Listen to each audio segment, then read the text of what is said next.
Kalau BBM satu harga bisa, kenapa pupuk tidak bisa? Apa karena memang pupuk ini adalah bisnis yang sangat gurih, tapi persoalannya itu dari air mata petani, Pak?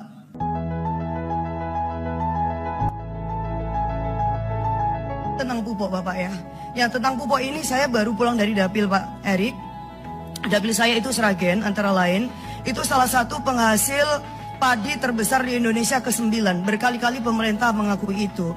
Tetapi persoalan yang dihadapi oleh petani kita ternyata gak berkunjung selesai juga. Satu, pupuknya itu gak ada, Pak. Jadi kalau dibilang cukup, itu cukup di tingkatan produsen, pabrik. Tapi sampai di tingkatan konsumen, petaninya itu tidak sama kenyataannya.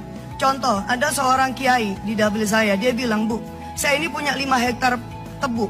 Tetapi dengan terpaksa yang 3 hektar ini kita istirahatkan karena nggak ada pupuknya. Bukan nggak mampu beli pupuk." Loh, Pak, padahal kita ini semangatnya apa? Menjawab soal krisis pangan. Tetapi kita lupa untuk menjaga ketersediaan ini, yang itu variabelnya tentu juga bermacam-macam.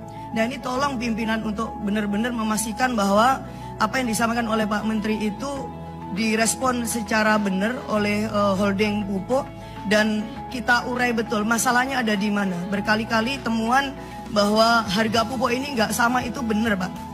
Saya mantan atau alumni Komisi 4 ya. Kita pernah menanyakan kepada Pak Dirut, Pak Dirut, mungkin nggak sih kita ini seperti BBM punya satu harga secara nasional untuk pupuk? Dan kemudian Pak Dirutnya bilang, nggak bisa, Bu. Kenapa nggak bisa? Ya karena ngikutin pasar. Gila gue pikir gitu, Pak, mohon maaf. Kenapa kemudian ini pemerintah tidak berpikir bahwa ini ada kepentingan petani kita yang harus dilindungi, yang mau tidak mau memang butuh kemudian policy, ya, butuh goodwill, butuh kemauan baik. Kalau BBM satu harga bisa, kenapa pupuk tidak bisa? Apa karena memang pupuk ini adalah bisnis yang sangat gurih, tapi persoalannya itu dari air mata petani, Pak Erik. Khawatir kita nggak berkah, ya, Pak Hashim, karena Pak Erik itu NU gitu. Jadi saya mau ingatkan bahwa Pak Hashim di tahun 1940 mengatakan bahwa petani itu penolong negeri.